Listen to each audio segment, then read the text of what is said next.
sebelum saya menyampaikan, ada satu soalan sering saya terima lewat SMS, BB, lewat telepon. Masalahnya, sering saya menerima laporan dari jamaah, terutama ibu-ibu, termasuk juga dari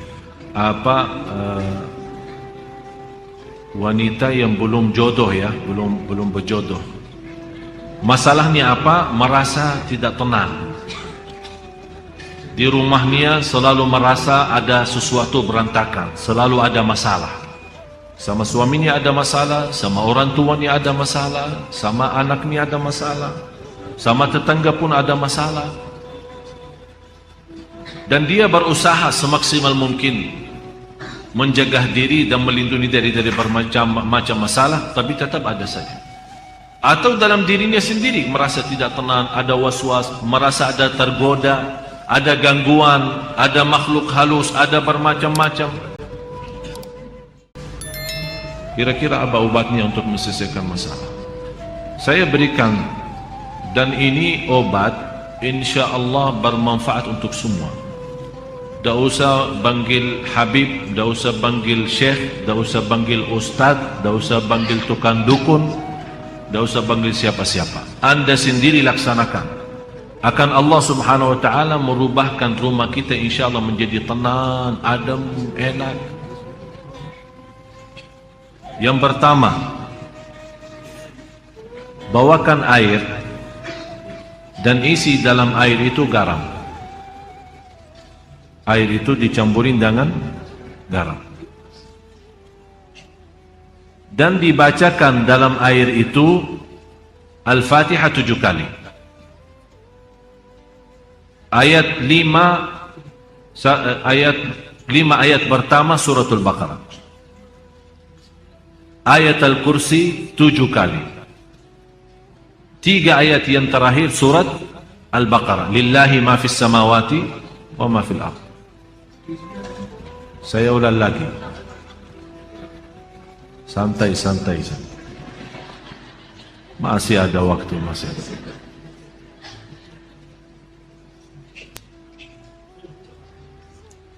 Air, isi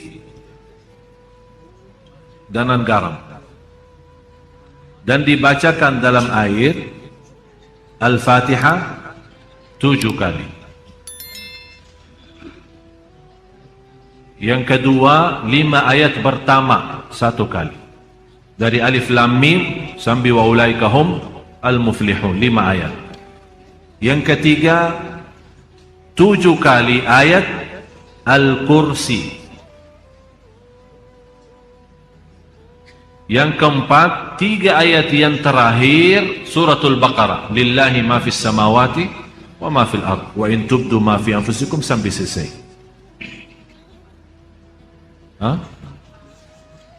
Yang keempat, 3 ayat yang terakhir suratul Baqarah.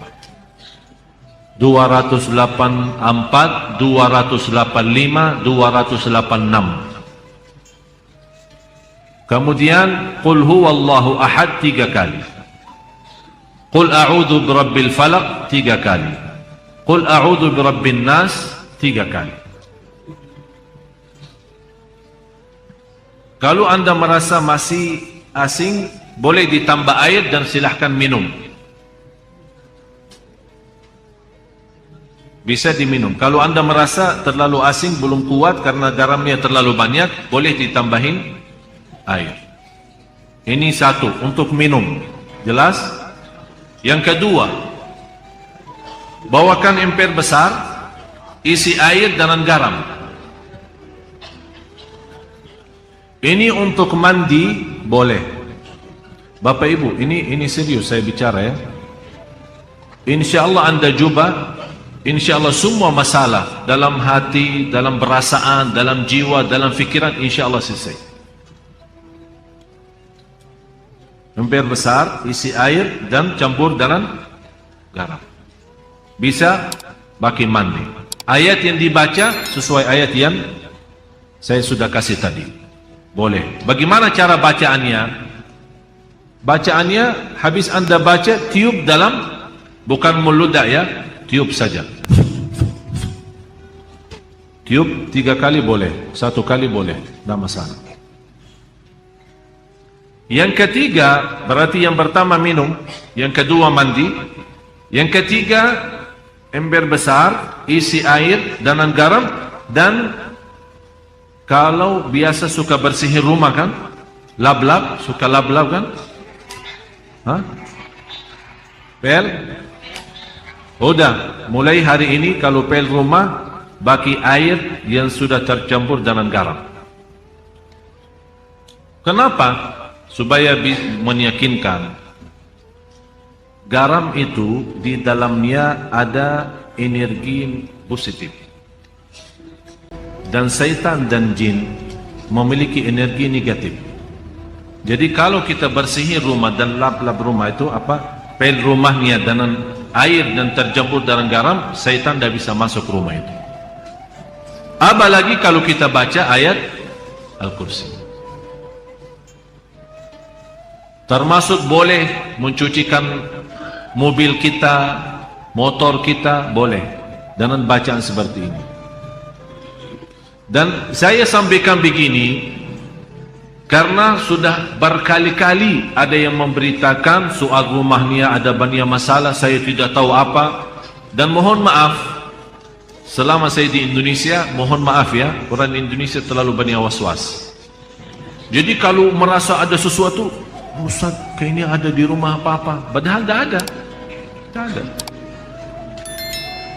Oleh karena itu di Indonesia cepat paling laku usaha tukang dukun. Laku cepat. Seperti ada seorang ibu, kasihan, maksud saya kasihan kalau kita mampu mengobati diri, mengamankan rumah kita, kenapa kita minta tolong orang lain? Inilah sudah saya berikan cara, insya Allah aman, insya Allah yakin, dan tidak ada dalamnya syirik. Itu yang paling bahaya. Ada seorang ibu kemarin minta sama saya tolong untuk masuk ke rumahnya, karena habis saya isi tabligh akbar di salah satu daerah di sini di Jakarta tidak jauh, dan dia minta tolong sambil nangis, ibu maaf saya tidak bisa, kalau mau masuk ke rumah berarti semua jamaah minta masuk ke rumahnya. Jadi lain kali ini saya sudah berapa lama tidak bisa masuk ke rumah saya. Kenapa? Ada banyak hantu. Sambil tolong Syekh datang. Barangkali dalam datangnya Syekh terusir ini hantu. Ini juga masalah sebenarnya. Ucapan hal seperti ini memiliki keyakinan kalau seorang Syekh datang hantu bisa terusir, itu sudah punya pikiran salah. Cuma sekarang ini bagaimana saya mengobati masalah ibu ini? Saya terima, saya datang. Terus ibu apa cerita rumah ini? Ceritanya saya pernah didatangi seorang kiai, katanya kiai, katanya. Tapi begitu dia masuk ke rumah, dia langsung berkata, Bu, di rumah kamu ada banyak hantu. Mulai dari situ saya takut. Jadi saya minta tolong para kiai lain, tidak ada yang mau datang ke rumah saya. Malah saya bertambah takut. Akhirnya ada seorang dukun yang mau bantu, tapi dengan syarat dia mau membacakan apa, saya tidak tahu mau baca apa. Setiap 1 ekor jin keluar 250. Setuju ibu itu? Oh, boleh, tapi saya cuma ada 500. Udah, saya bantulah. Saya masuk dulu, saya mau lihat berapa ekor ada. Masuk tukang ini apa namanya, dukun itu habis baca-baca apa, alhamdulillah ibu tidak banyak, Pak, cuma 5 aja. Jadi saya baca-baca, keluarin 2, karena ibu mampu bayar 500. Kalau nanti ibu sudah sanggup lunasin lagi, nanti saya datang lagi usir yang tersisa. Dan kasihan ibu percaya. Sambil sekarang dah mau masuk ke rumahnya, sambil saya ketemu dan disuruh saya masuk. Jadi ibu sekarang yang tersisa cuma 3 ya. Karena katanya 5 kan? Yang terusir 2, tinggal 3. Terus ibu membayar ke saya berapa? Tidak apa-apa, saya ikhlasin, tapi yang penting bantulah. Udah begini aja, saya masuk, ibu tunggu di luar. Kalau dengar suara saya berteriak, berarti saya lagi berantem sama mereka. Terus saya masuk. Begitu saya masuk ke rumah, saya panggil ibu, sini. Baru masuk ya. Saya jujur saja tidak lihat apa-apa. Bu, saya sudah periksa rumahnya, aman.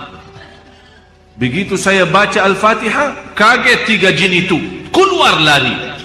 Padahal tidak ada jin, tidak ada apa-apa. Terpaksa saya bohong supaya menghilangkan keyakinan dia yang sudah cukup parah, sudah lama. Alhamdulillah, baca 1 kali bu, sudah hilang semua. Terima kasih Syekh. Berarti aman sekarang, tidur.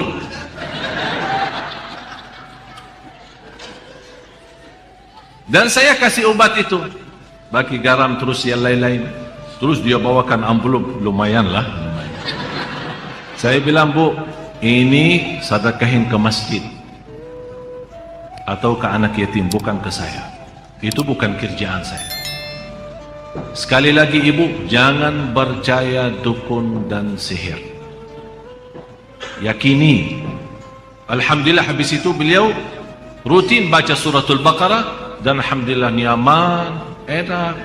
Malah sekarang rumahnya selalu ramai, pengunjung datang silaturahim banyak. Dan sebenarnya masalahnya cuma was-was.